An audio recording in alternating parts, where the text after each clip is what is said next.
Hola amigos, buenos días, buenas tardes, buenas noches si estás del otro lado del mundo. Aquí estamos de nuevo en Historias con Historia, un podcast dedicado a todo un poco, desde la cultura, la política, las artes militares, todo lo que se te venga a la mente, Jesús. Vamos a hablar hoy de un hecho que cambió y partió el Fundamental. mundo en dos, o sea, partió el mundo en dos en plena ilustración, partió el mundo en dos a nivel político, a nivel militar, e incluso obligó a Europa a replantearse y reescribir cuáles iban a ser sus tácticas y sus respuestas políticas y militares, no nada más a esa amenaza que se le venía a Sí. nivel, o sea, hablando literalmente, sino a una amenaza que podía crecer en ideas y podía socavar las bases de los sistemas ya impuestos anteriormente desde adentro, porque estamos hablando del campo de las ideas. Cuando hablamos de este tema, todos Sí. creemos que es balas, pero surgieron de algo. Claro, de la gran revolución francesa, o es la revolución más famosa del mundo. En el mundo han existido millones de revoluciones, millones de procesos, pero esta es la más famosa Claro, por por su lo que logró. envergadura y por todo lo que abarcó después de ella. Y ojo que la Revolución Francesa tiene tanto detractores como seguidores. Sí, Y exacto. la Revolución Francesa, o sea, el que menos conoce de la Revolución Francesa sabe que un rey fue decapitado, y no cualquier rey, sino Sí. que era el rey de Francia del momento, una de los países baluarte de Europa en el momento. Sí, exacto. Luis XVI en ese momento fue el último rey de Francia y hasta la fecha, después de más de 250 años, Se 300 mantiene como años, una república. se mantiene como una Y república. Y claro, pero no es tan fácil como decir, ya, matamos al rey y no, ahora eso somos fue una todo un república. proceso, o No. sea, de Luis, al decapitar a Luis y María Antonieta, estamos hablando de la ruptura, o sea, imaginemos ahora en un escenario en donde hay un magnicidio y en donde Sí. hay tantos grupos irregulares y un magnicidio en donde la sociedad está partida en dos, incluso el ejército también. Y no solo la sociedad, sino toda Europa está Lo, partida en dos porque estamos hablando de que todos los países de ese territorio o de ese continente eran monarquías absolutistas. Entonces, claro. claro, que en ese mismo continente me generara una revolución, no lo aceptaban. Entonces ayudaban a, digamos que, los mismos partidarios de Luis XVI volvieran a retomar el poder. Entonces ayudaban con No, atentados y desde afuera todo lo que intentaban. significaba a nivel político Y los atacaban diplomático, porque recuerda que las casas reales sostenían lazos diplomáticos a través entre de sí. los lazos, y entonces estamos hablando de María Antonieta de Austria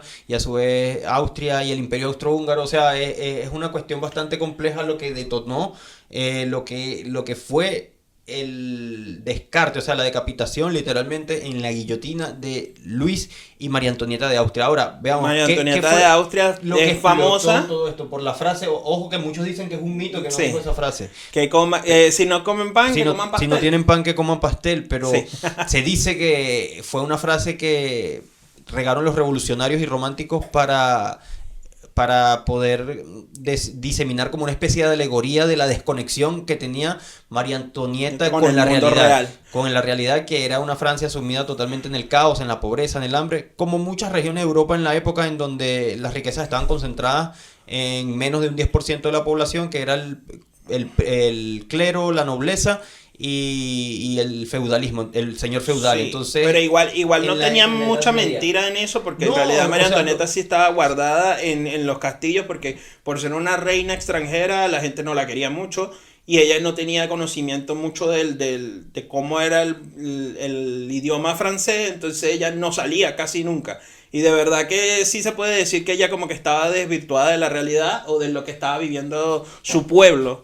lo que pasa es que eso también por los excesos que se vivían en Versalles, Muchos que banquetes. en esa época, si no me equivoco, era la capital monárquica de Francia, era Versalles, y era donde estaban los grandes palacios y los grandes salones, y obviamente el nivel de vida tan opulento y excesivo que llevaban estaba totalmente desconectado de lo que era la realidad del francés, no solamente del campo, sino de las grandes urbes, porque estamos hablando ya bien entrado el 1700, Sí. siglo XVIII, estamos hablando Eh, que ya pasó la época oscura, estamos hablando que ya pasó la Edad Media y Ujú. estamos en una sociedad en constante cambio y crecimiento. Claro, estamos ubicándonos, tenemos que ubicarnos en la corriente de la ilustración, que la Por corriente supuesto. de la ilustración empieza a manifestarse en el año de 1750, donde su finalidad era disipar las tinieblas de la ignorancia y de la humanidad mediante las luces del conocimiento y la razón. Estamos hablando, o sea, la ilustración para que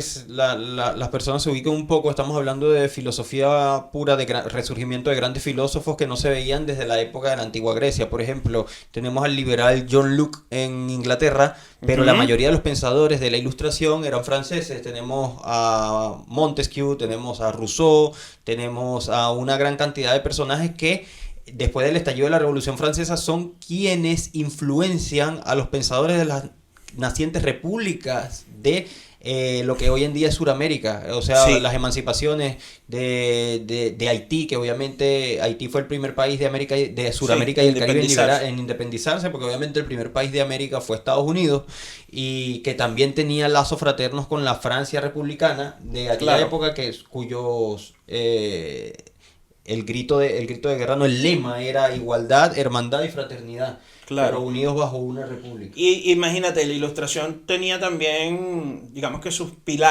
gran pilar era que la razón estaba por encima de toda fe o de toda religión. Y que la religión se vea atacada de esa manera era Claro, como que había que eliminarla. era un giro muy radical. Claro, y esa era la era antigua, o el antiguo régimen, le denominaban. Así los franceses, que como estamos hablando, era un régimen totalmente feudalista, donde en la cima de la pirámide estaba el rey, después venían los nobles, el clero, en un mismo renglón, con, con, con, con una particularidad muy grande que era que no pagaban impuestos ninguno de esos dos regímenes, y abajo ya venían los campesinos y también aquí es donde la diferencia entre la Edad Media y la época de la Ilustración, agregamos un nuevo renglón que estaba dentro de ese mismo tercer renglón, que eran los burgueses o la burguesía, que eran personas con dinero o con que podían haber hecho negocios y tenían una cantidad de ingresos económicos que ya no eran campesinos normales, Sí, podían era una tener nueva clase social, era un trabajadores. nuevo estrato que estaba entre el clero y la plebe, eran los comerciantes que empezaron a Claro, amasar una y que fortuna. tenía, pero que no podían adquirir ni tierras No, y no tenían ningún tipo de poder político porque eso era por tradición de la aristocracia. claro, y esto es algo que muchas personas no saben, o quizás sí, que era que este tipo de revoluciones en ese momento eran las denominadas revoluciones burguesas, o Sí, de la porque es burguesía. que obviamente la burguesía empieza a tener poder económico, pero no poder político ni poder de toma de decisiones. Entonces una cosa lleva a la otra y lleva al financiamiento de grandes movimientos. Por ejemplo, aquí vemos que las principales reformas que gritaba Francia era separar al Estado obviamente del clero, separar al Sí, Estado, o sea, tener una separación de poderes totalmente legítima y conformar una república con una constitución en donde estén establecidos los derechos universales del hombre y derechos más igualitarios para una sociedad en igualdad paridad. ante todo, O sea, exacto. claro, hubo muchos pensamientos que estaban acertados y que eran, si se quiere, visionarios, que incluso hoy en día se aplican en estados laicos, pero la Revolución Francesa está lleno de muchos matices y de Sí, la radicalización que llevó a una época que posteriormente fue, un periodo, mejor dicho, que posteriormente fue conocido como el terror, es que llevaron a cabo ejecuciones y cacerías de brujas que se salieron sí. totalmente de control. Claro, pero exacto. Tenemos que Pero eso es, o situarnos. sea, vamos a ubicarnos primero porque eso Claro, vamos a ir tenemos por que ir partes. por tiempo, exacto. En ese momento es una monarquía absolutista, el rey es el que está por encima de todo, tiene poder sobre todo, y empieza la crisis económica en Francia, porque, claro, venían acarreando una serie de problemas de distintas guerras que tuvieron con Inglaterra en anteriores momentos, no había dinero, y aparte agrégale o súmale unas cosechas muy muy malas en esos años, pero malísimas, y una hambruna voraz. Entonces, el rey, para evitar de que se descontrolara todo, cosa que no pudo lograr, Aquí es donde porque vienen las asambleas. sí, pero antes de eso, él nombra un ministro que, como ministro de Economía, que se llamaba Jacques Necker. Él propuso unas medidas económicas que era para que se pudiera calmar la parte de la economía en el país y que el país pudiera resurgir. Y más que todo era que los nobles y el clero pagaran impuestos. Pero por supuesto que los nobles se negaron a eso y lo hicieron que lo destituyeran. El rey otra vez nombra a otra persona que se llama Charles Alexander de Calonne y le intentó hacer una reforma fiscal. tampoco se la aceptaron, también hicieron que lo destituyeran. Y luego entró a la palestra una persona que era muy cercana a la nobleza, muy cercano a los nobles, que se llama Lomélie de Brienne, que se negaba a todo tipo de reformas. Él intentaba como mantenerse por la parte del clero y de la nobleza, pero era una situación que no podían sustentar. Entonces las finanzas se venían abajo y tuvo que recurrir al proyecto de Calón, el anterior, y también hicieron que él como también tuviera que desistir. O sea, todos los métodos que intentaron fueron totalmente un fracaso. Sí, entonces claro, los nobles y el clero en ese momento, al ver que el rey no tenía ningún tipo de poder, porque como no tenía poder, ellos se negaron y hicieron que la legitimidad de él no sirviera para nada. Entonces hicieron que le disminuyeron todos sus poderes. Y aquí es donde vienen las asambleas. Okay. ¿Ya? La asamblea entonces solicitaron una colaboración de los estados generales, se llama así, colaboración de los estados generales, y nos ubicamos en el año 1789, mayo de ese año. Okay. Eso ya había pasado antes, en Francia. No se había convocado eso desde el año 1614. ¿Ya? Era como un sistema que tenían los franceses de cuando necesitaban, que había vacío de poder, podrían mantener, era como una constituyente que mantenía el poder en el pueblo, pero más que todo centrado en los nobles y en el clero. O sea, era simbólico, era como que estaba colapsado el sistema de gobierno, el sistema de poder, o sea, el status quo, y entonces había una especie de asamblea constituyente, por llamarlo de alguna manera, que iba a sostener, o sea, el vacío de poder, y de esa asamblea constituyente iban a salir los preceptos, ya sea políticos o jurídicos, que iban a retomar otra vez el hilo y el orden, ya se basaban en las ideas conservadoras o en las ideas revolucionarias. Exacto, y ahí estaba dividida de esta manera, era 300 personas que eran nobles, 300 personas que eran del clero, y 600 personas que eran del tercer estado o de las personas comunes. De ahí es donde viene el tema de la izquierda y la derecha. No, después. ¿Antes o después? Después. Todavía en ese momento no se Aunque esa es una de las vertientes que supuestamente los historiadores, porque el tema de la izquierda y la derecha se puede remontar incluso hasta Grecia, pero el más famoso, por el tema revolucionario, por el tema radical y por el tema de que los conservadores se sentaron hacia un lado dando apoyo al antiguo régimen, o al antiguo régimen, al antiguo status quo, y los que querían reformas totalmente radicales, liberales, hacia otro sí, estado. Claro. Entonces ahí, por supuesto, eran mayoría, digamos que el tercer estado, y ellos pedían voto por cabeza y no por feudo, porque antes también existían tipo de votos que era tipo de que el señor feudado tenía mayor. En este caso, ¿quiénes eran los representantes? Me hablaste de 300 que conformaban 300 el clero de y la nobleza. aristocracia. No, 300 nobleza, 300 clero y 600 de las personas normales. Pero las personas normales, ¿por quién estaban lideradas?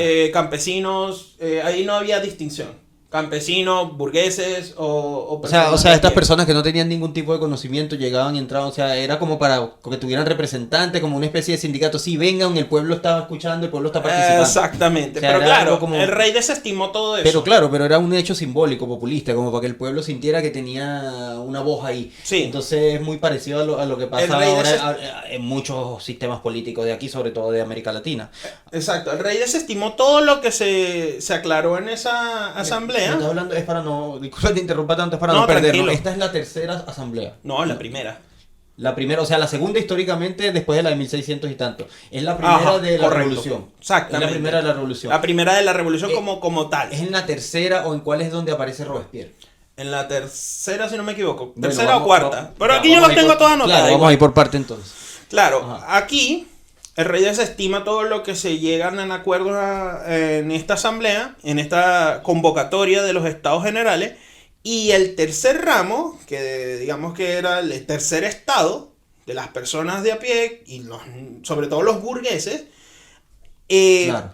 desobedecen al rey, de tal forma que forman una asamblea nacional en junio de ese mismo año. Conformaron una asamblea nacional en junio de ese año. Que fue la primera vez en la política, en la historia de la política de la humanidad, que aparece este término, asamblea nacional. Asamblea nacional. Y el rey toma represalias y empieza a mandar batallones a donde ellos se unían Empezó a mandar batallones para disolver. En ese momento todavía no había muertos, no había guerra civil, estaba todo tranquilo. Eran como los antimotines. Exacto, mandaba, digamos, a los antimotines.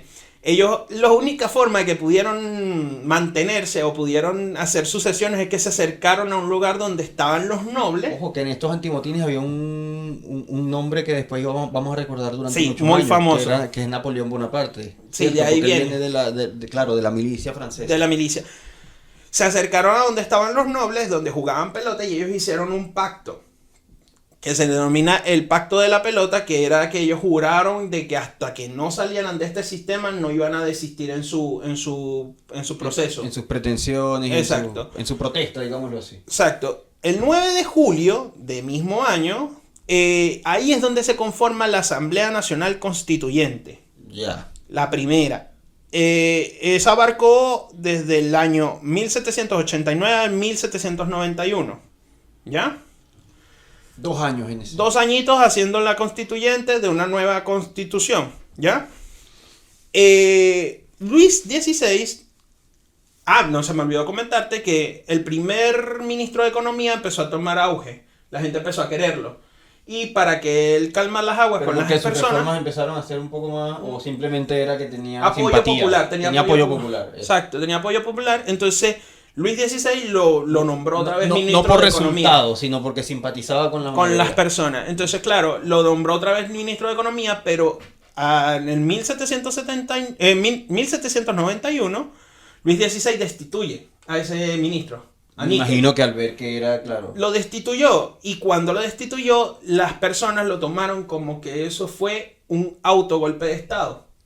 ¿Ya? Sí, o sea, están destituyendo una de- figura con la cual tú simpatizas. Sí, autogolpe de Estado de la realeza. Como que, ya, bueno, ¿sabes qué? No me importa lo que diga el ministro de Economía, yo voy a hacer lo que me dé la gana. Sí, otra prueba más del Y aquí es despotismo. donde viene uno de los momentos más fundamentales o más famosos de la Revolución Francesa, que el 14 de julio se produce la toma de la Bastilla. Claro, que es una fortaleza gigantesca, super armada, y era tomada por las personas normales. ¿Quiénes estaban en la Bastilla? Bueno, había muchas personas. Pero ¿quiénes eran los prisioneros más...? Bueno, incluso tengo entendido que Francisco de Miranda Por estuvo supuesto, ahí. o sea, Exacto. en la Bastilla estaban conspiradores, prisioneros de guerra y personas, obviamente como habían presos comunes, también habían personas, agitadores, los llamaban así también, y personas que simplemente eran presos políticos. Sí. No en su mayoría, pero igualmente la caída de la Bastilla fue un acto de un mensaje sobre todo simbólico, porque la Bastilla significaba un símbolo físico de El lo que era la estandarte represión de la monarquía. y la represión y el poder político de la monarquía, exacto. Entonces uno Se dice de los que- que se encontraba en la Bastilla en ese momento era Francisco de Miranda, que era Prisionero. claro, Tomado como espía, ¿cierto? Sí, porque creían que era un espía inglés, y los ingleses a veces creían que era un espía francés. O sea, que Francisco de Miranda siempre andaba por esos términos. Camuflajeándose. Incluso después vamos a hablar de Valmy, eso viene después, la batalla de Valmy, en donde él fue, si no me equivoco, fue coronel o fue mariscal en la batalla de Valmy, de ahí mismo de Francia. Claro, el soldado universal, Francisco de Miranda. Entonces, toman la Bastilla. Toman la Bastilla y eso se repliega por toda Francia y empiezan a haber motines, y ahí es donde ya el pueblo, en vez de lanzar piedras y palos, empiezan a disparar, empiezan con espada y empiezan a matar a los militares que eran afines al rey. Y comienza la guerra civil como tal. Ahí en ese momento es donde comienza la guerra civil. Y este periodo se le llama el Gran Miedo. El periodo de cuando toman la Bastilla y cuando empieza la gran represión. La monarquía, el 27 de julio, no tiene cómo replegarse o ya no puede hacer más nada, y el rey vuelve a París como tal, vuelve a París el 27 de julio y acepta el nuevo régimen y acepta a la revolución. Digamos que incluso hay algo muy famoso que dicen que él se puso como un simbolito de la revolución, que era la bandera de Francia, del blanco, Sí, el la azul y bandera el que rojo, conocemos hoy en día. que era el estandarte de la revolución. Ahí él aceptó. Dijo, ya no puedo hacer nada, es una nueva era, tengo que ceder. Porque fue en toda Francia. En toda Francia hubo tumultos de personas, hubo asesinatos masivos de militares, de nobles. Sobre todo eso fue ataque hacia la nobleza. Y ojo que ya se estaban revolviendo los ánimos y ya había conspiraciones a nivel interno en cuanto Claro. a nivel militar. Pero Robespierre, En la nueva asamblea, aquí es donde está, se suprime el feudalismo totalmente y se genera la primera constitución como tal de Francia, y era que todos tenían derechos de igualitario y todos tenían que pagar impuestos, ahí es cuando seas quien sea. ahí es cuando se instaura la Comuna de París. ¿Ah? Ahí no se instaura todavía la Comuna de París, no. No sabría decirte. No. Sí. Creo que viene después, pero este tema Ajá. en donde me explicaste que el rey se coloca la bandera. Eso fue el año eso fue 1791. otra asamblea. Allí se formó la nueva asamblea como tal, después de la guerra civil. Vendría siendo la segunda. Sí, la segunda, Ok, ya. listo, era para no perderme. Sí, esa duró un año nomás y se declaró a Francia como una monarquía constitucional. Y ahí es donde decimos que estaba todavía el rey vivo, pero estaban los conceptos de izquierda política y derecha política. La izquierda y la derecha eran los jacobinos, que estaban por Robespierre, por el lado de Robespierre, y estaban los izquierdinos, o también le decían los cordeleros, que defendían... Le decían también izquierdinos. ¿En serio? Cordeleros, que le decían que defendían como una república, eran más liberales, ¿ya? De abolir la monarquía como tal y ser más liberales, ¿ya? Que ahí es donde está el famoso que tú me nombraste hace poco. Marat. Marat. Él Marat, era Marat. el de las partes de los cordeleros. Jean Marat era una especie de columnista, o sea, lo que escribía Marat tenía bastante cabida, pues lo leía el pueblo francés. Sí. Nos situamos, año 1792, el 10 de agosto de ese año suspenden a Luis XVI y toman por de facto el poder. Ya ahí ya suspenden, porque ¿qué pasa? Que los países aledaños, ya sea España, Alemania, la misma Inglaterra, Claro, ya estaban colaborando colaborando con el rey para volver al para status quo volver anterior, claro. a instaurar la monarquía absolutista. Las bestias Entonces, de París le llamaron los ingleses. De hecho, ellos tenían también temor de que eso se replicara en sus propios países. obvio. Y claro, hubo muchos nobles nobles. que también se fueron Ellos y no podían- emigraron en ese claro, ellos momento. no podían permitir que Francia diera un mensaje claro, diera un mensaje de que era posible una revolución y un cambio totalmente de esquema. Por eso es que la Revolución Francesa influencia a muchos pensadores también en Londres, en donde el gobierno de Londres fue más pragmático y más inteligente y logró realizar ciertas reformas que se ajustaron a las exigencias. Por eso es que Claro. ahora se mantiene todavía la monarquía de manera tan simbólica y emblemática en Inglaterra, en Reino Unido, pero tienen obviamente su constitución y su parlamento. Ellos supieron Sí. reformar de manera pacífica y política lo que no sucedió en Francia. Cosa que los franceses no pudieron. Obviamente que Francia fue el primer ejemplo, o sea, Francia El fue precursor de Europa. La probeta, fue el conejillo de India, vamos a ver qué es lo que va a pasar aquí. Sí, claro. Ojo que después de esto se replica, obviamente, si hablamos de América Latina, la colonia próxima que tendría Francia en ultramar era Haití, y en Haití se replica exactamente lo que sucedió en la Revolución Francesa. Sí, Pero contra los franceses que estaban en Haití y por parte de los esclavos. Claro, exacto. Ellos replicaron todo eso. Entonces, en ese se momento, destituye Luis Robespierre. exacto, Fue el que- constituyen la verdadera República Francesa. Ya. Eso está entre el año 1792 y Es que soy muy insistente 1795. soy muy insistente porque ese es el punto álgido de la Revolución Francesa, en donde Claro. se destituyó obviamente a Luis XVI, y Robespierre toma el mando. Y en el año 93 lo ejecutan. 1793, obvio. Saltaste, porque durante Robespierre se desata Le Terror. Se desata la era conocida como el terror, que es Sí. esta cacería de brujas. El que, gran si no me terror. equivoco, duró 2 años. si no 2 me años y equivoco. medio aproximadamente. Y muchos de los partidarios de Robespierre Fueron ejecutados. Claro, se voltean en ese momento porque se les ejecuta sin ningún tipo de razón, simplemente porque eran sospechosos. Y Sí. aquí es donde se patenta la guillotina. Exacto. Aquí es donde se patenta. Y la guillotina se patenta. O sea, yo creo que los verdugos en Europa nunca tuvieron tanto trabajo como en este momento. De hecho, hay una historia bastante popular del verdugo de la Revolución Francesa que estaba pidiendo su jubilación porque no lo dejaban. Llegaron a decapitar a más de 100 personas por día. Y estamos hablando de acusados políticos, ni siquiera de que está una guerra. Entonces, los verdugos en Francia tenían la tarea de matar, o sea... Recordemos lo que hicieron los nazis en Alemania. Ellos buscaron una ingeniería de la muerte en lo que llamaron la solución final, lo que conocemos como el holocausto, porque había que sistematizar las muertes. Para que fueran más eficaces. Para que fueran más eficaces y para que... Imagina entonces la demanda de muertes en masa que había. Sí.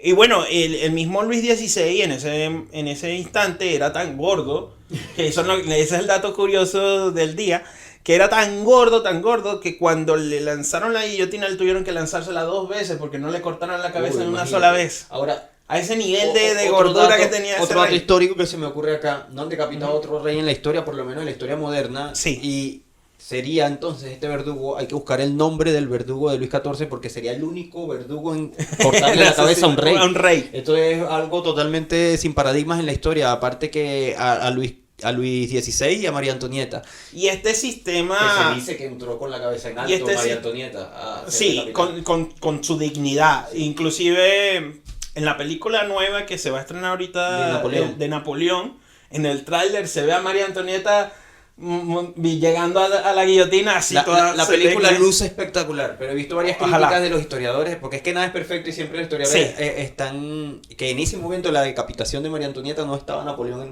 allí. No, pero es que Napoleón sale después. Napoleón es como gran parte de yo vi que en el tráiler él sale, él está en la ejecución. Sí. Pero los historiadores reniegan de que él no estuvo en la ejecución, porque en ese momento estaba en una campaña. Claro. Pero bueno, son detalles que a lo mejor para el punto de vista de la ficción es más... Y bueno, tenemos que tomar en consideración algo. Siempre los grandes, digamos que dictadores o los grandes genocidas de la historia, siempre que se aprovechan de los momentos cúlmines de alguna revolución, ya sea el mismo Napoleón o Lenin o otros más, que están como a la sombra, al acecho, sí, siempre, esperando su momento para atacar. Vamos a hablar, por eso te pregunto más o menos cuánto te faltaría. Falta casi nada. Para ya hablar de Napoleón, el papel de Napoleón durante la revolución, eso. Porque conocemos, o sea, la mayoría de las personas conocen un Napoleón post-revolución francesa, pero no durante la revolución. El Napoleón, claro, durante magnánimo, la revolución, emperador. Claro, durante la revolución él se mantiene bajo las sombras, como dices tú, porque era parte del ejército francés, que no hay que confundirlo con el ejército revolucionario, el ejército revolucionario eran paramilitares que surgieron durante el terror. Sí. Y Napoleón fue tan inteligente y los generales que tenía que estaban en Francia en ese momento, en la Francia reformada, eran tan inteligentes que a muchos de esos paramilitares los absorbieron en el ejército para que se sintieran glorificados y todo lo demás así, pero eran carne de cañón. Le dieron una solemnidad que igual era como una autopurga. Haciéndose parte de esto, ustedes son los verdaderos y ellos, obviamente, voy a morir por la libertad y todo lo demás. Y en la campaña de Valmy, después de la campaña de Valmy, cuando defienden e intentan incursionar en los Países Bajos, reacciona el Imperio Austrohúngaro y los primeros en morir eran esos revoltosos. Es que no tenían ningún tipo de entrenamiento. Inclusive en la guerra civil estadounidense, ¿quiénes eran la carne de cañón de la parte de la Unión? Los negros, porque eran los que se sumaron a la Unión para poder disolver la esclavitud y eran los primeros que estaban en el campo de batalla. Siempre es así. Los denominados soldados búfalo. Exacto. La canción de Bob Marley, Buffalo Soldier. Es por ahí. Claro, cuando escucha el coro dice estás en Jamaica, te trajeron de África, luchaste por América. O sea, los soldados búfalo, obviamente por lo robustos que eran y por el color de piel y que eran llamativos con el uniforme Bueno, Robespierre él asume el poder, como acabamos de decir, en el Gran Terror y a que muchas personas no lo saben, pero él mismo sufre de las consecuencias de su mismo sistema, es que porque fue guillotinado también. Era un líder muy audaz con una capacidad de retórica increíble, o sea, era un gran orador, así se recuerda, así lo recuerdan así lo nombran los historiadores, que es recordado como un gran orador, una persona bastante talentosa porque era un abogado, pero se le subió el poder a la cabeza y no supo controlar. En uno de estos actos dicen que salió con un olivo y una toga creyéndose como que él era el rey de la razón, el dios de la razón, y resulta que los mismos liberales franceses habían establecido No había... que habían luchado en contra de la dogmatización y de que había que subordinarse a un dios clérigo. Entonces, para subordinarse ahora a un tipo que se autoproclamaba como el dios de la razón, cuando ellos mismos decían que la razón era intangible y que nada estaba por encima de la misma. Entonces, él estaba traicionando los mismos preceptos de Rousseau y de los pensadores sus mismos de la dogmas, Ilustración. lo estaba traicionando. Claro, entonces aquí la gente se vuelve... Incluso no había necesidad, muchos dicen que no había necesidad de asesinar a Marat, por más contrario que fuera, Sí. ¿no? Y lo asesinaron a traición y cuando él estaba tomando una ducha, dicen así, hay un cuadro Sí, muy famoso que de es la muerte Marat. de Marat, en donde está escribiendo un artículo y sale muerto en una bañera. Entonces eso también fue tomado más que como una provocación, como un acto de que si dejaban que esto siguiera, Francia iba a estar peor que que antes. como estaba con el rey absolutista de Luis XVI. Y aquí viene redoble de tambores, en el año de 1799 aparece una figura emblemática conocida por todo el mundo que se llama Napoleón Bonaparte. Es que Napoleón Bonaparte tenía que poner orden, era un oficial, un alto oficial francés bastante exitoso en todas sus campañas, era un militar súper excelso, y cuando estaba todo este desorden, después del terror, después de cómo Francia había ganado, obviamente ellos tenían un gran comerciante que era militar en la época, vamos a buscar el nombre, no lo recuerdo ahora en este momento, que fue el artífice de que la artillería francesa fuera una de las más modernas del continente en ese momento. ¿En serio? Y por eso ellos evitaron la escalada que venía de los Países Bajos, porque cuando ellos cuando Francia rompe la frontera y corren a los revoltosos y hacen retroceder al ejército, la artillería es la que sostiene la defensa de las fronteras y vuelve a replegarlos hacia atrás. Entonces, en vista de todo este avispero y este desorden que había, se necesitaba a alguien con mano dura. Claro, entonces en estos años es donde se proclama, es donde él toma el consulado y da un golpe de estado. Sí, el consulado se le denomina en ese momento, hace un golpe de estado en el gobierno. Y ese periodo fue desde el año 1799 a 1804. Y pocos saben que después de 1804 Napoleón se decretó rey de Italia también, antes de ser emperador, y emperador antes de ser emperador de Francia.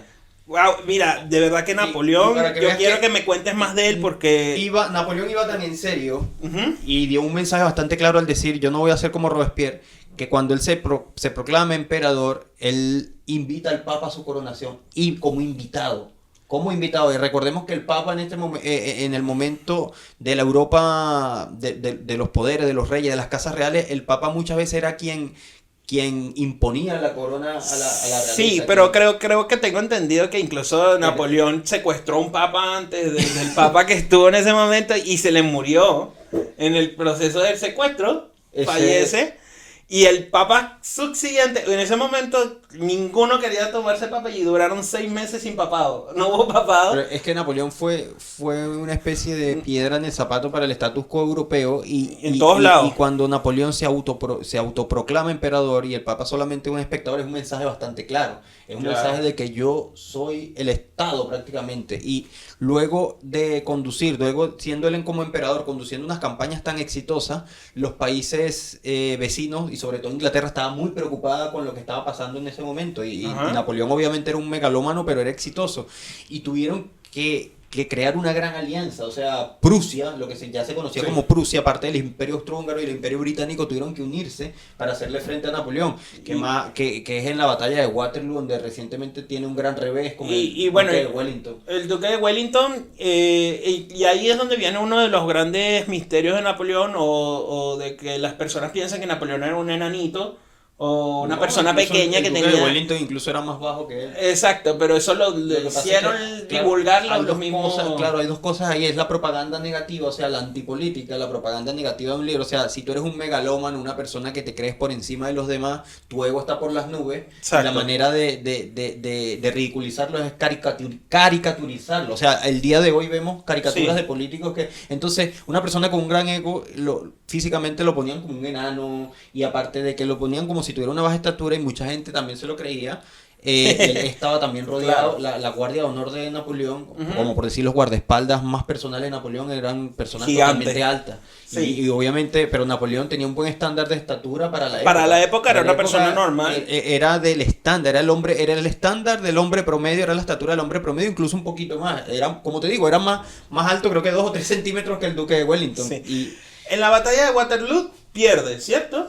Pierde Correcto. Napoleón. Pero Se Napoleón repliega. después repliega, se reorganiza y vuelve otra vez a las campañas contra Europa. Porque ahí Napoleón como que pierde el poder. Él Tengo lo apresan, entendido. él lo apresan y después se escapa. Ajá. Y después lo apresan nuevamente, que es donde lo exilian en Santa Elena, que es una isla, Donde fallece. donde fallece. Pero aquí es donde yo pienso, porque tengo entendido que Napoleón se muere de un cáncer de estómago en la isla de Santa Elena.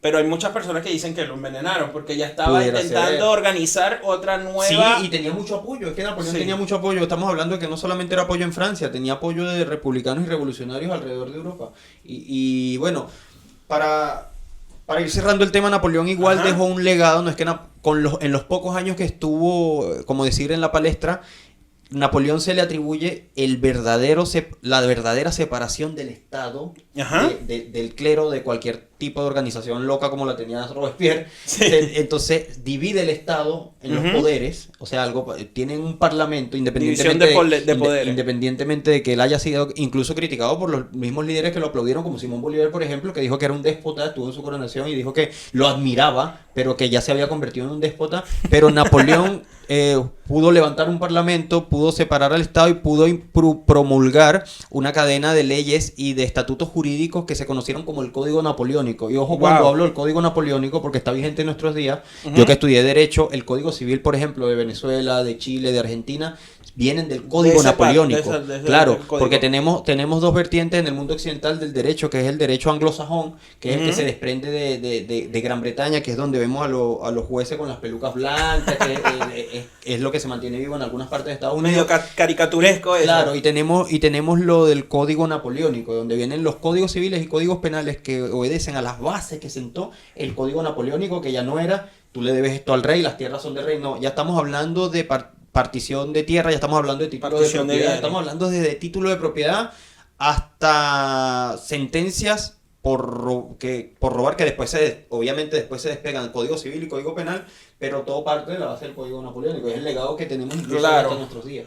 Wow, mire, de verdad que cuando una persona de ese calibre nace, el mundo se estremece y cambia para siempre. Yo no tenía ni idea del código napoleónico, de Sí. que tenía esa envergadura tan así, tan abismal.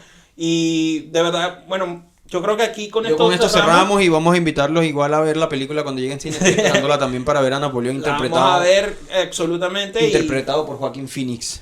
Y bueno, para cerrar, de verdad le agradecemos mucho su audiencia. Sigan compartiéndolo, sigan dándole me gusta. Yo sé que a veces yo soy repetitivo con esto, pero si no, no podemos seguir creciendo. Agradecemos todo el apoyo brindado. Muchísimas gracias. Hasta luego. Canta en plenitud y disfruta en plenitud de tu canto. Tenemos para ti clases para los instrumentos, piano, guitarra, violín, flauta dulce y muchos más. También clases de canto, 3 niveles académicos, principiantes, intermedios y avanzados. En Canta en Plenitud te apoyamos con profesionales de la música de manera online y presencial. Da ese primer paso y despliega todo tu talento. Contáctanos por el Instagram @cantaenplenitud, correo electrónico cantaenplenitud@gmail.com y al teléfono de contacto más 569-321-820-29. Con Canta en Plenitud, disfruta a plenitud de tu canto. Borda Kings, personaliza tu bordado. Tenemos bordados personalizados con el diseño que tú elijas, desde gorra, jockeys y gorros. Y si te gusta la pesca, te bordamos tu logo. En Borda Kings, lo que se te ocurra, lo bordamos con alta calidad y precios insuperables. Llama ya al más 569-735-99852. En Borda Kings personalizamos tu bordado. Central Music, todo en instrumentos musicales. Contamos con un amplio surtido de instrumentos musicales, audio profesional y servicio técnico. En Central Music trabajamos para ti.